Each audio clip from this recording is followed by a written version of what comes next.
During my days as a Marine, I had many different jobs on site, but my least favorite was graveyard patrol. At one point, I was one of the few with the overnight graveyard patrol shift for a nearby memorial cemetery. As you would imagine, it was a pretty slow shift with not much going on. Oddly enough, even though the cemetery was in a remote location surrounded by dense forest on each side, and I was working the literal graveyard shift, I found the job more relaxing than scary or unnerving. I would be the only one in the cemetery. My relief would come around 5 a.m., which would be the end of my shift. So this had to have happened past 3 a.m. Near the end of my shift. It was the end of my shift. It was on this otherwise regular night that I was patrolling near the perimeter fence where some of the older headstones were. I wasn't allowed to be on my phone. If I were to be caught with my phone, I would be reprimanded, even though it was unlikely to be caught since there was no one else really around except for me. I tried my best to follow that rule, so it was just a lot of walking around and looking at old headstones. But anyway, while patrolling past some of the older ones, I began to hear a woman's humming. It was this very calming, soothing kind of humming, and I wasn't calmed or soothed because nobody was supposed to be in the cemetery. So it was more so a cause for concern. I started following the sounds of the humming. It was coming from behind this intentionally planted line of thick trees with vines and brushes sprouting from the sides of them. Instead of walking around the long wall of trees, I squeezed through the vines and bushes to the other side, cutting myself in the process. As I struggled to make it to the other side, the humming suddenly stopped as quickly as it started. I was left alone to the silence once again, not even the sound of a cricket. I walked closer to the edge of the memorial property by the woods near a few of the big mausoleum-looking structures, and I could distinctly hear some kind of buzzing sound coming from one of them. I stepped up the 3 white steps into the structure. The little door didn't have any kind of locks on it. I'd never been in any of these structures until this point, and I was incorrect in my assumption that they were mausoleums. I still don't know what the purpose of them was, maybe some kind of memorial building for deceased veterans in the cemetery. As I was inside that cold, dark structure, I could actually feel the hairs on my arms begin to stand up as I got goosebumps for reasons I wasn't sure of just yet. That buzzing sound was coming from inside of the structure, but it almost seemed like it was coming from beneath my feet. I looked down to the wood floor, and there were tiny round holes in each plank of wood. They seemed big enough to look through but way too dark down there to see what lay below the floorboards. I had an idea. I positioned my phone on the floorboard just right so that the flashlight would shoot light into the hole in the wood, and I would look through one of the other holes. I lay basically flat on the floor with my head pressed up to the wood, one eye closed. I expected to see nothing at all, but I saw what appeared to be the top of a woman's head. And as if she knew I started looking immediately, she looked up at me through the hole. I only saw her face for maybe half a second before I fell backwards and let out a blood-curdling scream. I sprinted back to the parking lot and called the guy who was supposed to relieve me soon and told him to meet me now. When he showed up, I tried to convince him that I was telling the truth about what I'd seen in that little building. He entertained me by coming with me to it, and I repeated what I did earlier with my phone flashlight. He looked through multiple holes but saw nothing. I had to check for myself, and he was right. It was just some small, empty-looking space underneath the structure. I spent the rest of the shift with him. I left at 4 on the dot. I know he didn't believe me. I wouldn't have believed me either. I'm sure it's a possibility that it was a hallucination as a result of my lack of sleep, but I also believe it's a possibility that I witnessed a spirit or something completely supernatural. I'd heard so many older Marines and veterans tell of supernatural experiences they had while serving. I don't know who the woman that I saw could have been if it truly wasn't my imagination, but it chills me to the bone to imagine it having been one of the women buried in the cemetery.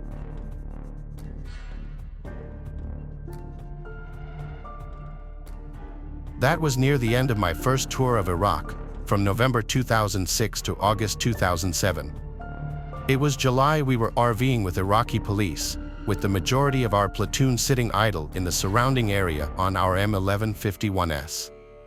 In the distance, we heard a few shots of small arms fire, which our second lieutenant wanted to investigate. I was the driver to the second squad leader in Spartan 2, and we generally took the lead with us.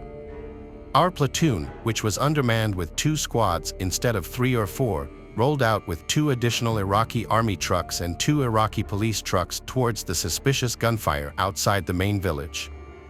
There was a cluster of buildings, like a mini village, with one dirt and gravel road about half a mile long, with a drainage ditch on the left and a canal on the right.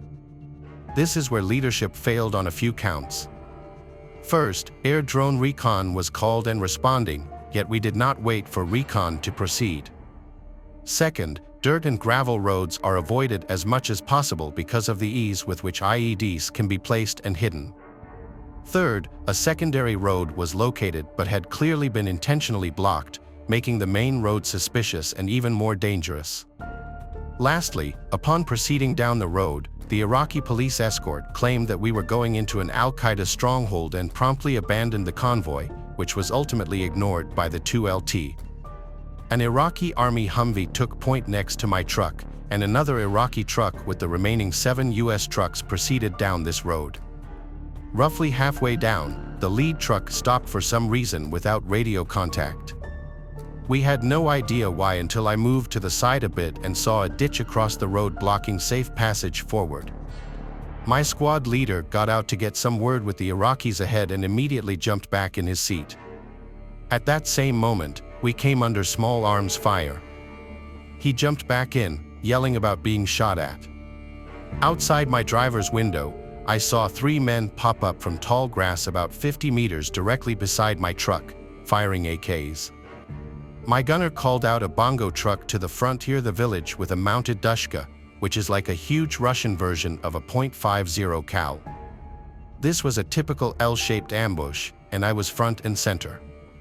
No way forward, left, right, nor hasty retreat. Taking small arms and now heavy machine gun fire, my gunner engaged the bongo truck, and I could see the M240 turret kicking up dust around the 3 engaged on my left. I just sat there, unable to defend myself. Then came a bang, a flash of fire and smoke. I thought it was an IED. I felt a pinch on my left cheek and touched it, drawing back a heavily bloody glove. I slapped it back on and applied pressure, training kicking in immediately. I called out to the squad leader, "I'm bleeding," while I wondered if I was dying since I felt no pain.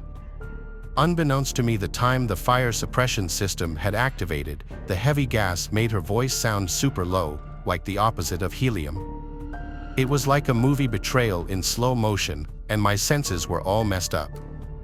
I had enough of sitting there in the kill zone and started to reverse. The Iraqi truck behind me didn't get the hint until I rammed him about 2 or 3 times. Finally, we began to back slowly away, which isn't easy on a narrow road with one hand on the wheel, with only a single side mirror. No backup mirror, and the passenger side mirror was blocked from view. At some point, the medic had run up to my truck from about 3 back to jump in mine under fire. We managed to move the convoy far back enough that my squad leader could drive and the medic could tend to me. We eventually moved off the road and headed back to base while I sent up my own 9-line media on the Blue Force tracker. After being seen by medics and being flown by Blackhawk to Ballot Medical, I learned that I wasn't hit by an IED. The dushka had penetrated the armor of my truck above the windshield, ricocheting off the roll bar beside my head and finally breaking apart, spraying shrapnel across my face. A few inches and I could have had a stump where my head was. The PTSD is an SOB still to this day, and the VA says I'll most likely never be free of it.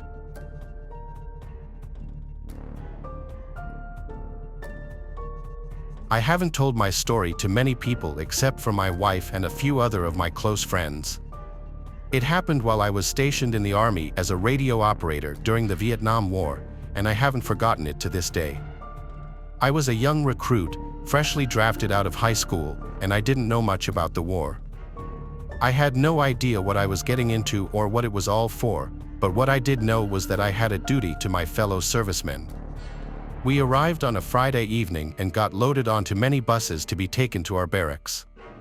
The air was very humid, and the soil was soaking wet due to a storm that had just passed through the area. I vividly remember the drive and how it stunk like sewer. My first night was uneventful and quiet, but we all felt the tense atmosphere as our drill sergeants taunted us with stories during BAS training. I remember the half moon right over my head, which kept peeking out from over the clouds, and all of us were just sitting around telling jokes. I was more of a technical guy and didn't have much aptitude for comedy, so I just listened in. My duty was to manage communications between my unit and all of our other guys so that everyone knew what was going on everywhere else. I carried a box on my back, which were the size of radio devices back then, and also a ton more equipment and supplies. I was quickly assigned to a tight-knit unit who had just lost their communications operator to a landmine, and I remember the first time we made contact with the enemy. It was the loudest thing I ever heard. We were in a dense part of the jungle and couldn't see the enemy at all, but we quickly ducked as soon as they began firing at us, and we opened fire in their general direction in return. The chaos seemed to last forever, and we probably ceased fire after a couple of minutes. We advanced forward to close in on the enemy and secure the area, and it was the first time I ever saw the enemy up close. There they were, 3 dead Viet Cong soldiers laying in a pool of their own blood. I couldn't believe that I was looking at 3 human beings that were alive just moments ago, young guys who maybe had sisters or brothers and parents. They were probably just chilling around moments before we arrived, and here we are moments later looking at their motionless bodies. But I must say that I felt justified because they were the enemy, and they would have been standing over our dead bodies instead. A few days later, we got assigned to a different location which saw heavier casualties and needed more support. I grew accustomed to the violence and saw many of our young men die painfully. One day, I was told by my NCO that someone wanted to speak with me. I was greeted by an older man in his late 50s who looked totally out of place. His demeanor was calculated and predictive, and even my commanding officer seemed to have turned into a yes man in front of him. He introduced himself as RCK Henry, an intelligence officer stationed nearby, and said that I was going to be assigned to him as an RTO for his unit. I liked my unit and wanted to stay with them, but orders are orders, and I had no choice. So I got on the Huey and went with him. We landed in a heavily wooded area next to a few Viet Cong huts. It was heavily built up by the enemy, and I could definitely imagine the fight that must have taken place here. There were some guys who had gas masks on and others standing nearby, but they didn't seem to notice me or even care that I was there. It was a very strange atmosphere that didn't feel quite right. These guys didn't act like normal soldiers and definitely didn't have the look of fear in their eyes as most of us did. I even tried to talk with some of them, but all I got was a strange, emotionless glare like they were infected with something. Whatever it was, they all had it, and it made me feel very uneasy. Officer Henry and I entered one of the smaller huts, and I was told to stay put until someone would come and get me. I should have just stayed there and waited, but I was too curious and apprehensive to relax, so I made my way out towards the main tent and took a peek inside. What I saw made my stomach drop like it never had before. On a makeshift table lay 6 murky containers. Each one of them had a severed head of a guerrilla fighter inside, with several tubes and wires protruding from them. A green liquid seemed to be reacting with the heads as their mouths and eyes were quivering like they were half alive. I suddenly felt a hand grab onto my shoulder. It was Intelligence Officer Henry, and he looked very upset. I meekly asked what they were doing inside there, but he angrily said that I should not have gone in there and sent me back to my hut. We must have been attacked or something because I woke up a day later in triage with several broken ribs and a fractured collarbone with no memory of anything that happened right after that. I never saw Officer Frederick Henry or those soldiers ever again during my time, if that was even his real name, and I often wonder what those guys were doing back there. Maybe they were trying to gather intelligence from dead enemy soldiers or something. Either way, it was a strange experience that I'll never forget.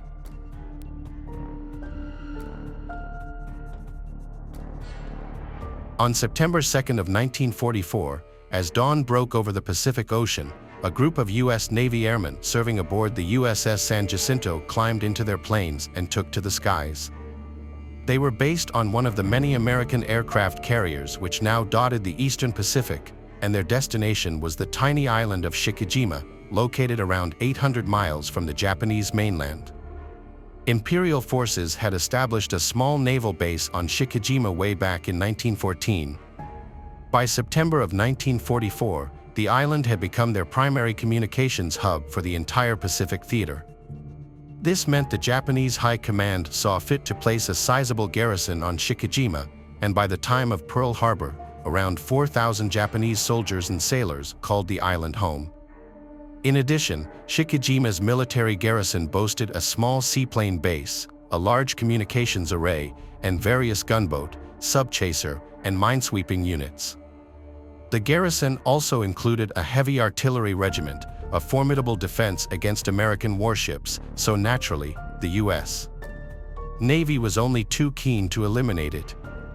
In June of 1944, the U.S. Navy had surrounded Chichijima, and a ferocious aerial bombardment commenced. U.S. warplanes of all shapes and sizes strafed and pummeled the island's beleaguered occupants on an almost daily basis. But the Japanese gave as good as they got. A sophisticated network of anti-aircraft batteries meant their attackers rarely departed unscathed. The pilots that took off on the morning of September 2nd were acutely aware of the danger that faced them. Their target was Chichijima's radio tower, perhaps the most crucial of the entire Japanese war effort, but the defenders would not give it up easily. Approximately an hour into the mission, with heavy flak exploding in the air around them, a Navy pilot nicknamed Wolf realized his plane had been hit and was burning. Wolf later recalled, the cockpit was beginning to fill up with smoke. Knowing that his death would be in vain if he didn't carry out his orders, Wolf pushed his aircraft towards the radio tower, striking it with 2 of his bombs before turning sharply away from the island. Wolf wanted to get as far away from Chichijima as he could before ordering his crew to bail out. The longer he waited, the less likely they were to be captured. Finally, when it seemed as though the aircraft might break apart at any moment, each man grabbed a parachute before leaping from the burning plane into the ocean below. Once Wolf's parachute opened, he expected to see his comrades floating alongside him, but he watched in horror as they flailed helplessly in the water below, all while Japanese interception boats raced towards their position. He knew they were doomed to be captured, yet he had no inkling of the horrific fate that would befall them. As Wolf hit the water, the Japanese speedboats roared after him, and he swam like hell to put some distance between them. "I was crying, throwing up, and swimming like a maniac," Wolf later recalled. "I could have made the Olympics that day because we had to get out of there." Wolf realized it was only a matter of time before the Japanese boats reached his position. To his relief, a small flight of American fighter planes appeared and swarmed as potential captors, driving them off with a torrent of machine gun fire. The next moment, Wolf was suddenly faced with the sight of a surfacing submarine. "I saw this thing coming out of the water, and I said to myself, geez, I hope it's one of ours," Wolf later recalled. But his lucky streak had continued. The submarine was the USS Finback, and after he was pulled from the ocean, the exhausted pilot uttered just 4 words, happy to be aboard. Following his miraculous feat of survival, Bush would go on to become the 41st President of the United States, George H.W. Bush. Yet despite reaching the highest office in the land, Bush never forgot about the airmen who didn't make it home that day. Not only for their sacrifice, but also due to the horrors they endured. Unlike Bush, his comrades were unable to evade capture. They were pulled out of the ocean by Japanese sailors, restrained, and then taken back to Chichijima to face their doom. The same airmen had been bombarding Chichijima for months by that point, so as you can imagine, not an ounce of mercy was shown to them. The Japanese were already infamous for their diabolical treatment of enemy prisoners, but even by their usual standards, the fate of Bush's former comrades was beyond atrocious. To satisfy the bloodlust of the besieged Japanese servicemen, 2 of the airmen were beheaded with a samurai sword just moments after stepping onto the dock. The remainder were taken to the garrison's detention center, where they were each subjected to horrifically painful methods of torture. Post-war records indicated that the Japanese were entirely uninterested in extracting any useful information from their captives and merely used their torture as a means of avenging comrades slain by American bombs. One by one, the captured airmen were blindfolded, led from the island's jail, and then executed by a variety of grisly methods.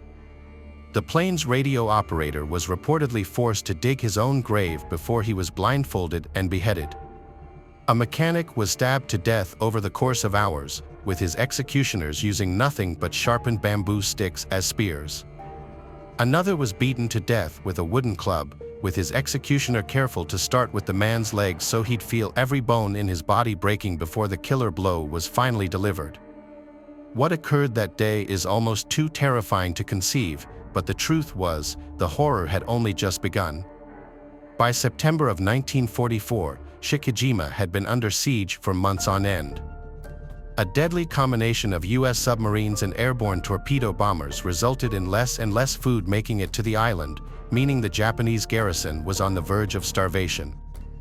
Once all the American prisoners had been executed, an aide to the island's commanding officer approached him with a suggestion. He explained that there was a way of conserving the energy required to bury the prisoners' corpses while also recycling them to extend the garrison's food supply. The situation was by no means ideal, but was also an extremely desperate one. So, in a decision that was as methodical as it was cold, General Yoshio Tachibana ordered his men to commit cannibalism. The men of Chichijima's garrison were hardened veterans, each willing to obey any order given to them in service of their divine emperor. But when ordered to butcher, cook, and consume the corpses of their American prisoners, even the most fanatical of Japanese soldiers found themselves hesitating to comply. To persuade them, General Tachibana was forced to give a speech in which he urged them to show a fighting spirit. Once it became clear that no other supplies would be reaching the island, the garrison surgeons began the grisly task of dissecting the prisoners. Over the course of the following few hours, Japanese combat surgeons removed the liver and thigh muscles of the soldiers, which were then cooked and presented to the garrison's officers with a side of vegetables and soy sauce. At his trial for war crimes, Admiral Kinzo Mori later testified that a chef had the liver pierced with bamboo sticks before cooking it and was completely unapologetic as he explained that liver was a delicacy with powerful nutritional properties. Major Suyo Matoba, another of the officers who engaged in cannibalism, also defended his actions during his trial, claiming that these incidents occurred when Japan was meeting defeat after defeat. The personnel became excited, agitated, and seething with uncontrollable rage, he said. Hungry, I hardly know what happened after that. We really were not cannibals. Following the cessation of hostilities, the Japanese officers responsible for the Chichijima incident admitted to their heinous actions at war crime trials in Guam. At the time, the airmen who had been killed and consumed were officially listed as missing in action, and their families still prayed for their safe return. Once it was confirmed that the missing had fallen victim to cannibalism, U.S. High Command was faced with a difficult choice: tell the families the truth and further traumatize them after a long and heart-wrenching absence, or conceal it and deny them closure. In the end, the relevant authorities opted to label the accounts of the men's final hours as top secret. The full story of what became known as the Chichijima incident remained a closely guarded secret until 2003, when author James Bradley published his book Flyboys, A True Story of Courage. George Bush Sr. himself was unaware of his comrades' fate and was said to have been visibly shaken when he learned of the manner in which they died, even if the news did come more than half a century after the fact. In an interview with CNN conducted shortly after the news was made public, the former president shared his thoughts on the incident. I wonder if I could have done something different, he said, before asking, why me? Why am I blessed? Why am I still alive? It's a question asked by many survivors of similarly horrific events. I wonder why they got to walk away from a tragedy when so many others did not.